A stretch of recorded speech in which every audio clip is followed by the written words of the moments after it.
What's up, everyone? Welcome back to the Daily Zest. I'm your host, Randi Hipper, back at it today, friends. Oh my gosh. Friends, there's so much news going on in crypto, and in 20 minutes, we will have a special guest. Crypto Jack is joining us. If you haven't met Crypto Jack, I actually did do a show with him recently, and he's really cool. Is going to drop some knowledge bombs. Give me 1 minute. I think he just sent me a text. Okay. All right, so about 20 minutes, we're going to have a special guest. I'm excited to have Crypto Jack. I'm going to make sure everything's okay with that. All right, let's get going. I want to say hi to everyone in the chat. Again, if you're here, if you're feeling zesty vibes, make sure you smash those likes, subscribe, share the stream out with friends so more people could come in and learn what's going on with the crypto space. I want to say hi to everyone in the chat. We got John Jermaine, Kenzie made it, Nash, Colin. Wow, hi friends, Adam. MC Lo-Fi, what's up? Ken's Log, what's up? Alberto, bullish on me, I'm bullish on you. Thank you so much. I appreciate you guys. I really do. And I love doing this. I love getting the daily show up in here. And this is the last Daily Zest for the week. Again, so friends, make sure you smash those likes. You share love to the stream. The more love you share, the more YouTube shares it with other people. And we love when YouTube does that. Alif Ahmed, nice to see you. What's up to you? Again, if you guys have any questions, drop them in the chat. I'm going to try my best to get to them today. As always, friends, I encourage you to do your own research. Nothing I say on here is financial advice. Never, ever. So yeah, let's get into it. Let's get into the nitty gritties.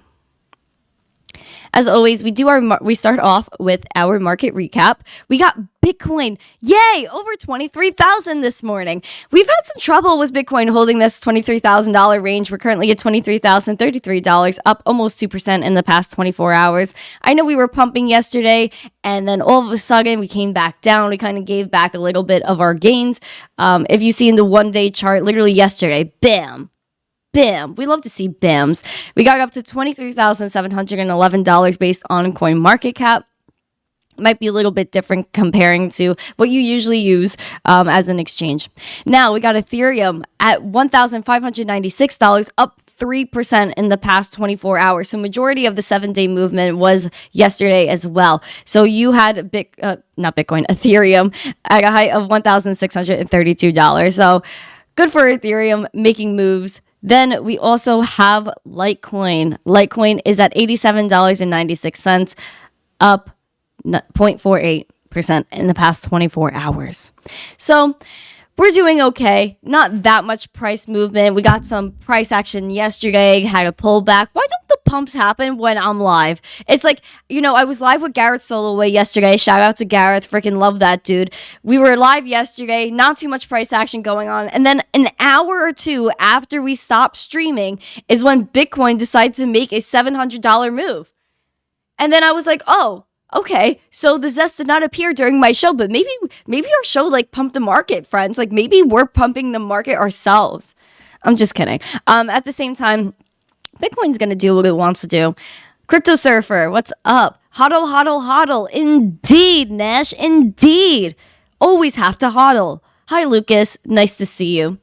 Friends, do your own research. Hodl your Bitcoin. Keep calm. Hodl on. It really will be okay. Trust me, it will. Speaking of being okay, Elon's Twitter might not be okay. He changed his name to Mr. Tweet, and now Twitter won't let him change his name back. I even commented out of concern, and I said, might change my name when I turn 20. Hopefully I won't have this problem. Friends, when I turn 20, what do you think my name should be? Do you think I should do anything with it? Please comment in the chat. That would be very much helpful to me.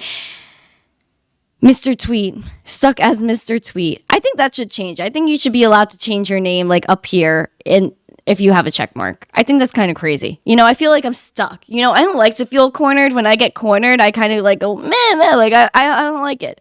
So hopefully this changes so I'm not locked in. Elon Musk also held on, Tesla also held on to its Bitcoin in Q4 despite market turbulence. So Tesla's Bitcoin is not for sale. It's not for sale. Tesla is hodling their Bitcoin, as they should. So this is good. So EV manufacturer Tesla refused to offload any more Bitcoin during the later half of 2022, despite selling off 75% of its holdings in the second quarter. In its Q4 results report on January 25th, which was yesterday, my friends, Tesla's financials show it neither bought or sold any of its Bitcoin for the second quarter in a row. This was despite the hefty market turmoil in November and December following the collapse of FTX. The documents show that the company holds $184 million in digital assets as of December 31st. Down from its $218 million in holdings from the quarter prior due to $34 million of impairment charges as Bitcoin's price declined during the end of September and December last year. Bitcoin was around 19.5 on September 30th before dropping almost 15%, to 16,600 by December 31st. Now, digital assets. What does this mean? What other digital assets does Tesla hold? What does this mean, friends? Tesla CEO Elon Musk explained at the time the sale was to prove liquidity of Bitcoin as an alternative to holding cash on a balance sheet. So that was his reason for selling initially. Tesla now holds an estimated 9,720 Bitcoin. But they said digital assets, and that's what's throwing me off, friends. What else do you think he owns? Do you think he owns Doge? Do you think he owns some ETH? Do you think Elon holds Litecoin? Friends, let me know. You guys are funny. Randi Crypto, Stay as MTC, Zesty Crypto. Hi, Flat Smack. Miss Randi Crypto, that's fun. Tony Bags, good morning to you. Good morning to you. Friends, make sure you smash these likes. Make sure you show love to the stream. And also answer today's poll, friends. Like, are you ready for the weekend? Are you? Yes? Nah, I'm chill. Or the weekend is a sinker, bro. The weekend's not bad. I like the weekend. You know, there's a few bangers that I like. And speaking of the Matrix and all things crazy, we know SBF, and we're going to speak about him in a moment, is home playing League of Legends, enjoying his life. Meanwhile, he stole billions of dollars. Andrew Tate, Tristan Tate, apparently no evidence has been brought against them, yet they are in jail, being held longer than the initial 30 days that they were initially, that was initially put out there. This is a new clip that came out yesterday. Gentlemen, ask the police what evidence there is against me. They have nothing. Ask the police what evidence they have against me. Yeah, the Matrix is trying to frame me, but God knows the truth. There's no evidence in my file because I've done nothing wrong. Everybody knows I'm innocent. It's okay. Everyone knows I'm innocent. Boxing yourself. Everybody knows I'm innocent. This is crazy, man.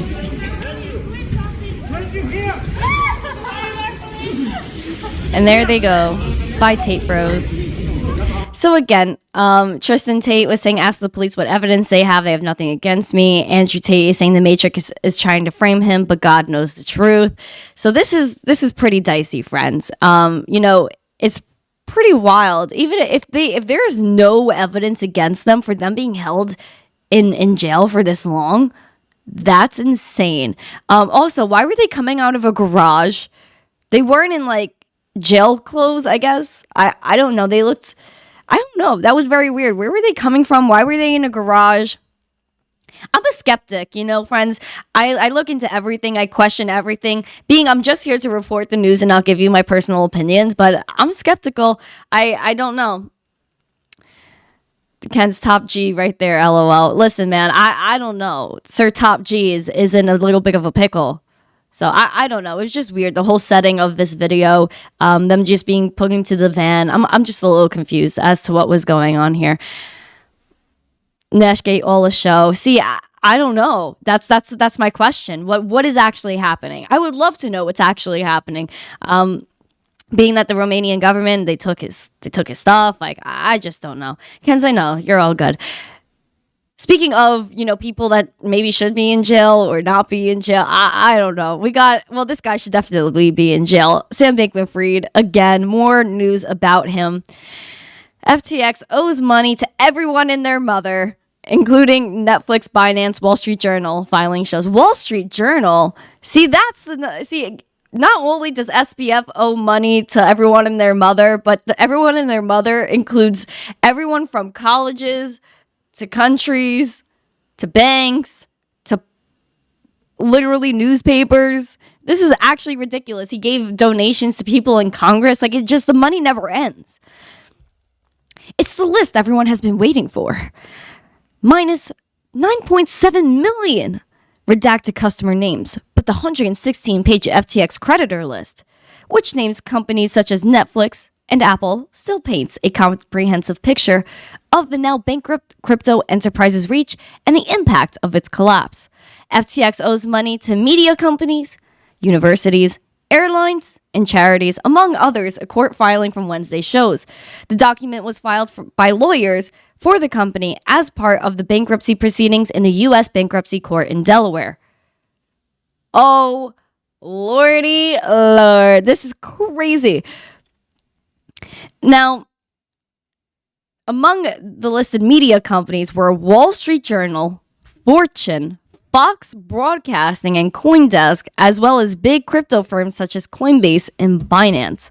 American Airlines Group, Spirit Airlines, and Southwest Airlines, as well as Stanford University, where FTX founder SBF's parents work as professors, and the university's credit union were also listed in the document.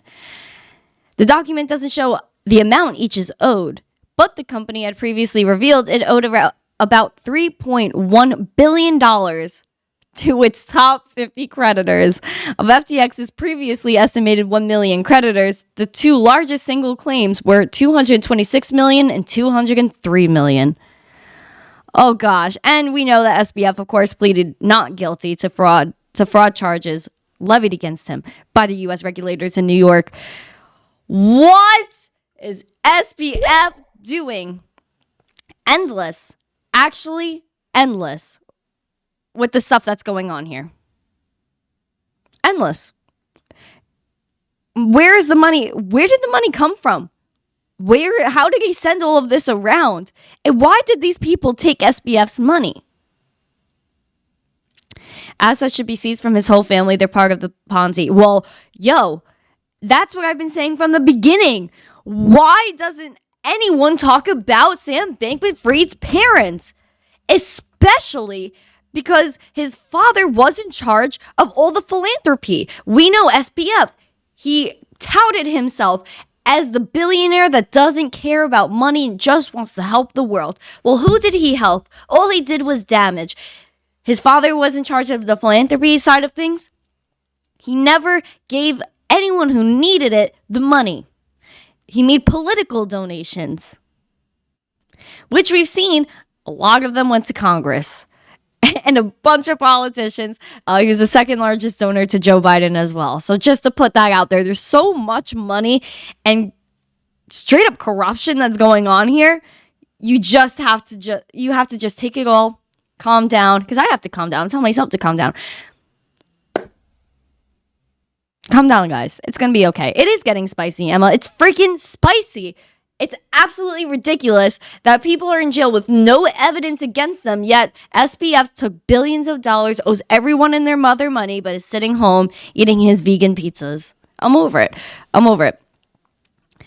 On top of that, SBF, another large sum of money, my friends. SBF allegedly used FTX money to invest $400 million in obscure VC firm. Oh gosh, U.S. federal prosecutors have alleged that Bankman-Fried has used money from FTX Exchange to invest in venture capital firm Modulo Capital, according to the New York Times.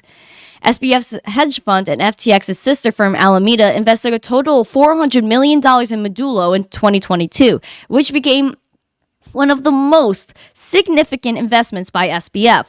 The funding has drawn particular attention from regulators due to Modulo, a relatively unknown firm, raising substantial capital during challenging times for the crypto market. This, again, is so sus. The VC firm was founded in March 2022 by three former executives at Jane Street, a New York-based firm that once employed SBF and Alameda CEO Caroline Ellison. One of the founders, Duncan, I'm not even going to try that one, was reportedly only 2 years out of college. Another co-founder, known as Lily, was a former Wall Street trader with some ties to SBF. The VC is also known to run its operations from the same Bahamian condo community where SBF resided. Oh, wow. And you know what SBF also did, which we talked about, I think it was yesterday? He literally bought his own bank. There was one bank that had 3 employees, and SBF basically bought the thing. So he had his own bank, he had his own VCs, he had everything. And the money's just endlessly going in a circle. Absolutely ridiculous, absolutely bizarre. I wish we could get answers for this. Maybe SBF will write a Substack about it, and we'll be able to hear his blissful opinions over there. Oh, geez. Oh, geez. I don't know. I'm going to do something light before we get spicy again. Speaking of, stuff, Apple might, to launch VR on Decentraland. So watch out for that. If you're into the metaverse, Apple VR is setting a bullish tone for Mana. I would just look out for that. Of course, all of this stuff is inevitable. It's going to happen. Hold on. Let me just make sure I get a text. Okay.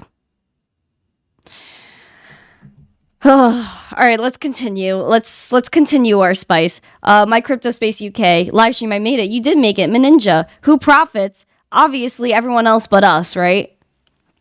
Adam said, follow the money, but the media is not interested in looking into it. This should be concerning by everyone. Absolutely, it should be concerning. That's why we're here. That's why we're talking about it, because obviously not a lot of people want to talk about it. Crypto music, nice to see you. Check, cheers to you. Friends, please make sure you're smashing those likes. I'm passionate today. Irish Central Bank chief calls for ban on crypto advertising. Oh, what a shock. Oh, what a shock.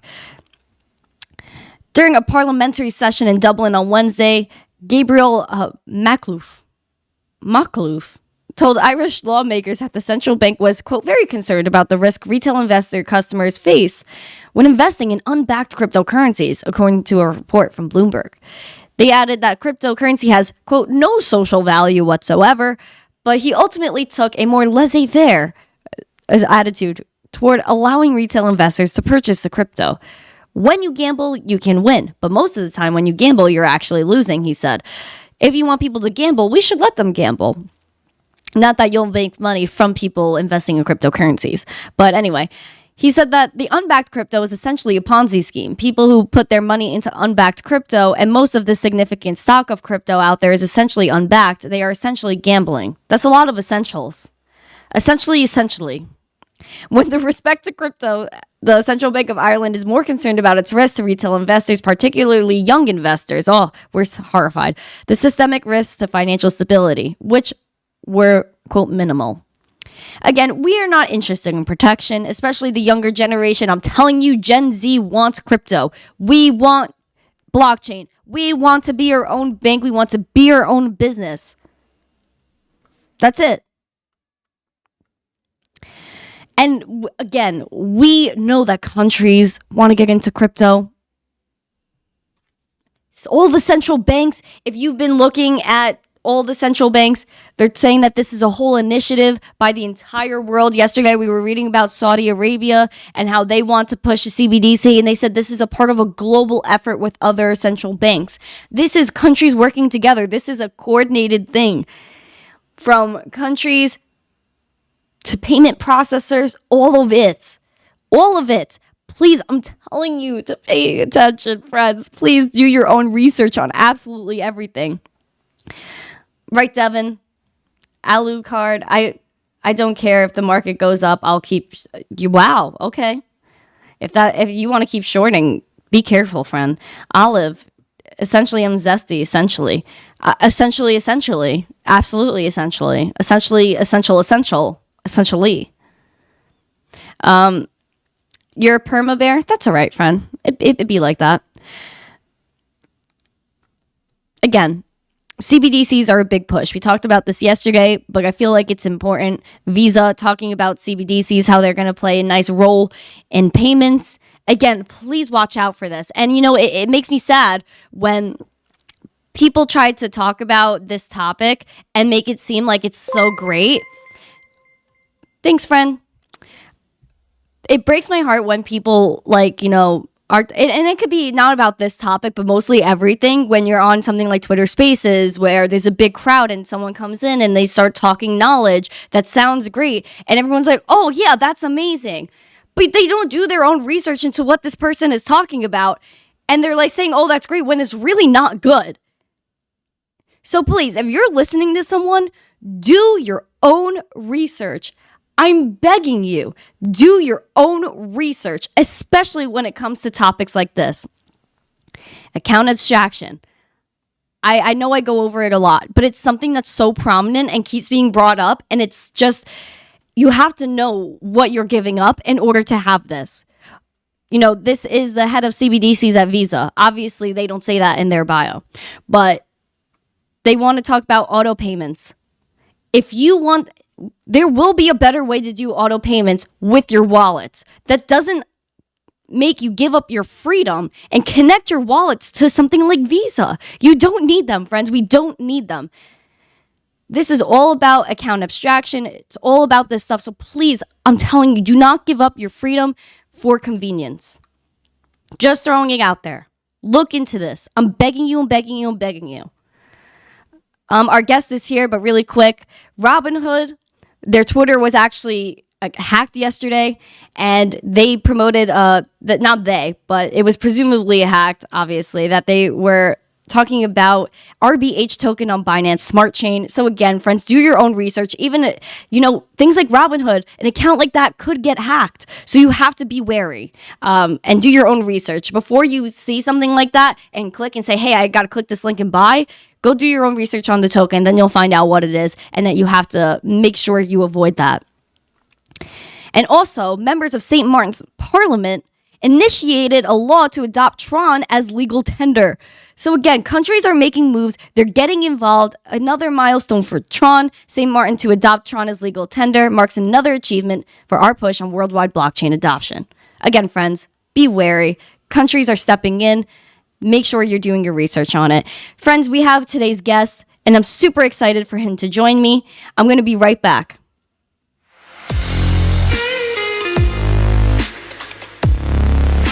Don't leave, friends. I'll be right back, friends. Don't leave. Okay. Hey, friend. How are you? Okay. Yes. All right. So I'm going to put...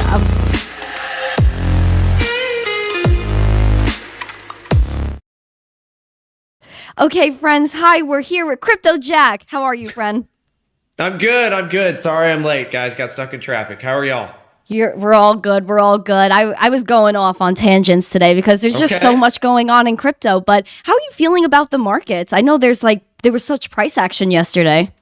Yeah, crazy stuff. I think it shook out a lot of the anybody who was in a late long, any kind of margin position long. A lot of those folks likely got shaken out, pushed out. Anybody who is looking to enter a short, they're probably piling it on here. But it's my opinion that the macro markets are now pointing up ever since we broke up from that falling wedge. The first target I have is 24,000. The second target is 33,000. So and that would be awesome, right? But it would be very similar to what happened in 2019, which coincidentally was the last year before the halving, which is where we are right now in 2023. Yep. This is the year before the halving. So things get really crazy. They can get really exciting very quickly. But I guess in summary, I think it is time to buy the dip and no longer sell the rip like we've been doing for the last year. So that's where I'm at. Wow. Do you want to show us like your whole thesis using your charts? Because I think a lot of people are starting to switch the sentiment. And I'm hearing a lot less of Bitcoin's going to 10K and a lot more of Bitcoin's going up from here. Yes.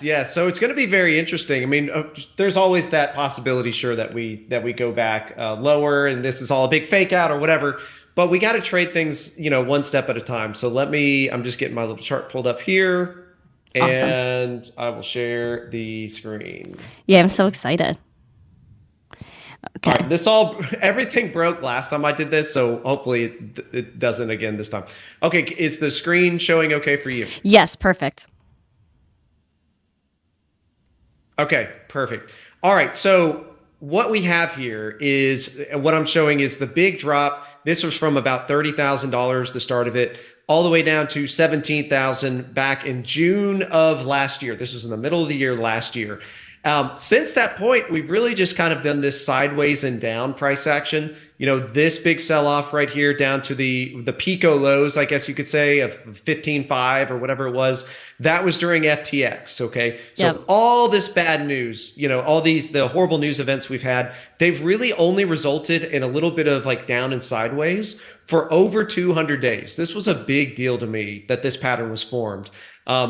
Even more importantly, though, what we have to put our eyes on is this breakout right here. So this took place right at the start of January. The official breakout was like the 12th or 13th, but the uptrend really started January 1st. Yeah. So I guess big boys said, risk on, we're going for it. And since then we have broken out. And like I was saying, I like pivot levels. Pivots are really important levels to macro markets, which is a horizontal line that goes on the chart literally the first day of the year and then extends outward. And markets really respect these lines.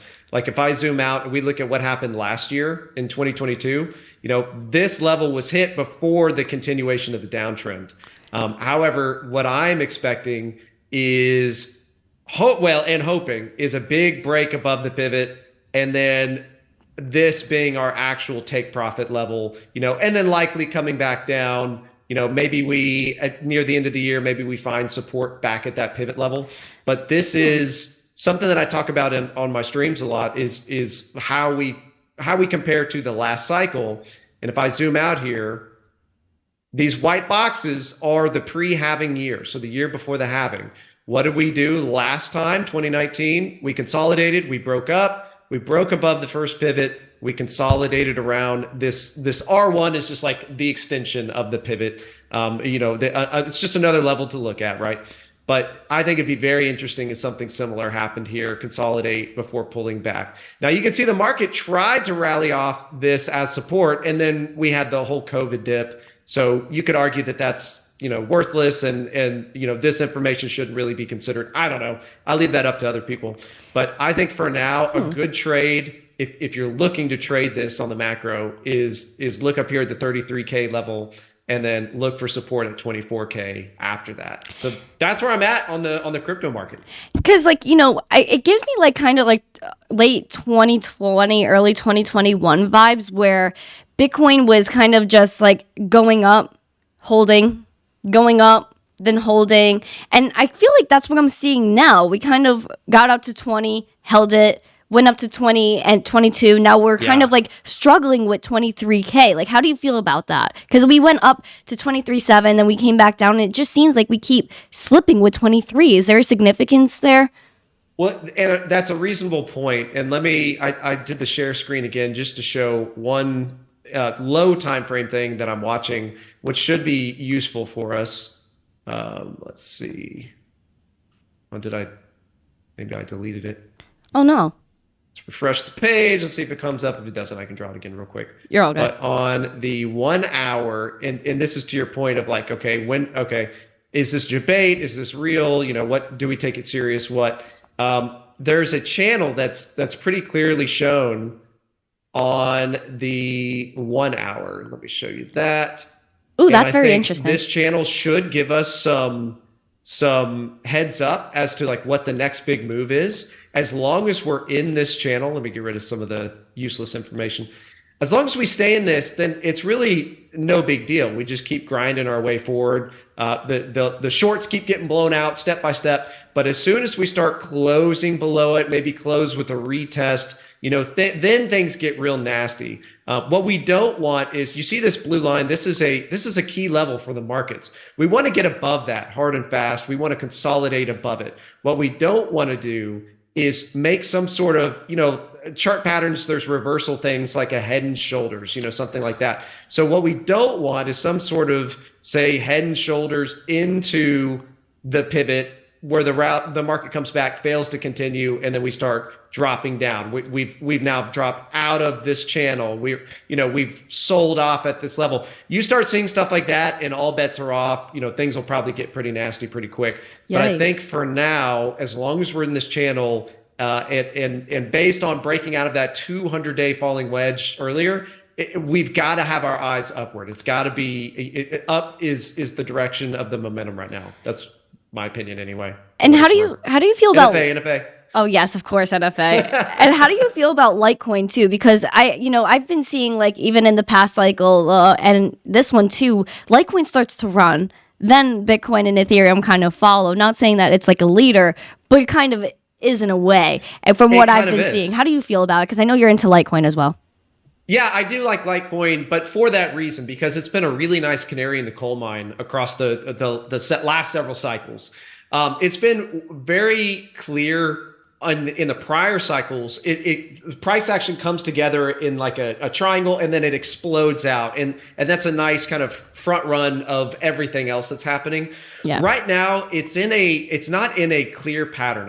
I really can't weigh in on it. It's kind of going up and sideways. And just like down and sideways is a bullish thing, you want to see that break to the upside, just like that falling wedge on Bitcoin. Litecoin is doing the inverse of that, so it's going up and sideways, which is typically a bearish thing. It could barrel roll out of it. It could the pattern could change given another month of price action or whatever. But for now, Litecoin is not giving me a lot of reads, a lot of good information. Even Litecoin on the Bitcoin pair doesn't look great. So just like Ethereum on the Bitcoin pair, if you've looked at that recently, it broke down really hard from a 9-month pattern, and it finally broke down. So if I see Litecoin breaking down versus Bitcoin, and I see Ethereum breaking down versus Bitcoin, the only thing I can really take away from that is that I want my risk exposure, I want my capital exposure to be on Bitcoin specifically, and alts have to just wait. They got to wait their turn until the charts turn around, until the environment is more conducive for alts to run. But for now, there's very few alts that have my attention, and unfortunately, Litecoin's not one of them right now. Despite I like it on the macro, I think it's going to do fine long term. But just right now in the medium term, nothing really has my attention on it. Okay, makes sense. And I understand, because number can't always go up. And that's the thing with people always kind of just getting caught up in the crypto market, especially when Bitcoin starts to go up and it retraces. People flip out and they're like, oh my gosh, Bitcoin's going to zero, it's dying. Like, no, number can't always go up. That's not how it works in any investment. Right. I mean, Bitcoin falls 80% every bear market, and it's done that for 4 times now. So alts are oftentimes down 90%. I think I measured Sol last night, and it from the Pico high to the Pico low here just recently, it fell 97%. So yeah, these things don't just go up despite the lies that people try to sell you. So you have to. This is why I focus on charts, because charts help me see where the whales are really pushing all in. Where are they defending? Where are they attacking? Or like we saw, there was episodes of Up Only, the podcast, where there were big names that would go on there and they'd say, sell me all your Ethereum under 4K and, get out of here. And then next thing we know, it fell from 4K to 1500. Those guys are selling their bags to you, the general public who's viewing them, for 4K. They want it's all a game. So I like cutting a lot of that kind of stuff out and focusing on charts, and many times it offers clarity. That's my focus anyway. No, I love that. And someone in the chat said whales are sleeping, whales not in yet. Do you think whales are entering? I do think money has been coming into crypto the entire time. Yeah, so there's a lot of arguments there, and it's reasonable. Like somebody might say, well, the market cap is down, or the total market cap, and maybe that's how they perceive things. I think I see things a little bit differently. When I see a chart pattern like that falling wedge I just showed, this let me put this another way that doesn't use charts, right? The market had 230 days to continue trending down. Instead of trending down, it trended sideways-ish. Yeah. After 230 days, it broke out and it's rallied 30% in 10 days. To me, that's a sign, number one, that the whales were buying as much as they could in those prior 220 days. And then number two, that they will be supportive of what's known as markup, where the price just goes up and continues going up. And so I think the whales have been here. I think they have been loading up. I recognize there are arguments like I said, market cap and stuff that might say otherwise, or people say they believe that more than anything else. But based on the charts, I think they've been here and they will continue to be here. In fact, if I could show you just one quick thing on the chart, because yes. I think it's interesting. There's a lot of people say, oh, not enough pain. But if I show you the sell volume that took place on this FTX day, you see this right here? Yes. And I was going to ask you about volume too. I'm happy you brought it up. Top center here. There we go.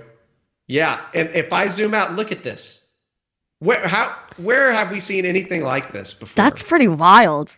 That's pretty wild. Oh my gosh. I think it's insane. It's insane. So, wow. That's a great catch. Because I ask about volume all the time because I really do think it matters. Right. And so that volume was, S-class God tier. We haven't seen anything like that in years, probably. And what did the market do in response to that? It absorbed it. Like the dollar cost only changed about $5,000. You see something like that. If I hadn't seen the chart, I'd say, oh, we probably fell 10 grand that day, maybe 75% in a day. That had to be substantial. But if you actually look at what the chart did, it absorbed it. And what's more, we are now about 15%. As far as price goes, we're about 15% higher than when those sellers even started selling down. So now all that volume, if they want to get back in, they're going to have to buy back in at a higher price, assuming they didn't buy, at the bottom of all that. So if they sold and they're like, it's going to zero, I'm out. That's a lot of upward pressure that's sidelined. That's a lot of money just watching. Yeah. So these are all good things for a bull trend. This is what you want to see. All the paper hands out here. Oh yeah. They sold all their stuff. Oh my gosh. That's crazy. Ninja, thank you for your super chat as well. I appreciate you. This is so interesting. And I think volume really does matter. And, I think the news matters as well. Do you think the news matters according to charts, or you're more of like a chartist versus a newser? Yeah, I'm like 99% charts, but I have noticed that, like, if the chart tells me, hey, there's macro weakness, get out, and I'll get out, but price will just go sideways. Like it doesn't start nuking right there. It just kind of goes sideways. And then inevitably something will come along, some news event or whatever, and it'll kind of give it that Spartan kick into the abyss that it needs. Like Elon sells his Bitcoin or, whatever. China bans Bitcoin. Name your thing. And now there's enough sellers to really, push it into the abyss. But I am of the opinion, always will be and always have been, that charts will warn you that that's coming well in advance, days or even weeks ahead of time. Thank you for that. And I agree with Crypto Sauce in the chat. They said, much insight, such wow.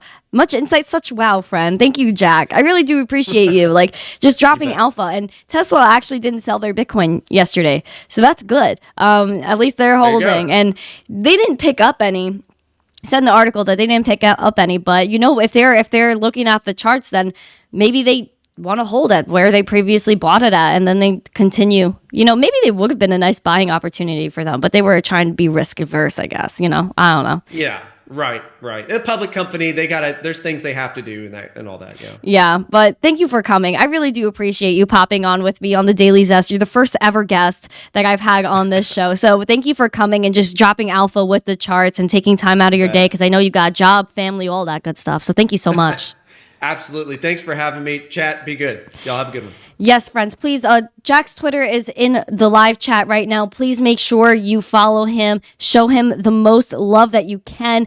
This is the last Daily Zest for the week. So again, thank you guys so much for joining me. I appreciate you so much. If you enjoyed the show, please smash the likes, subscribe, share the stream out with friends so more people could catch up on the crazy news and the charts, because it's so important to look at charts. You have to respect the TA, as Mitch Ray says. Ken's Log, thank you so much for your $10 super chat.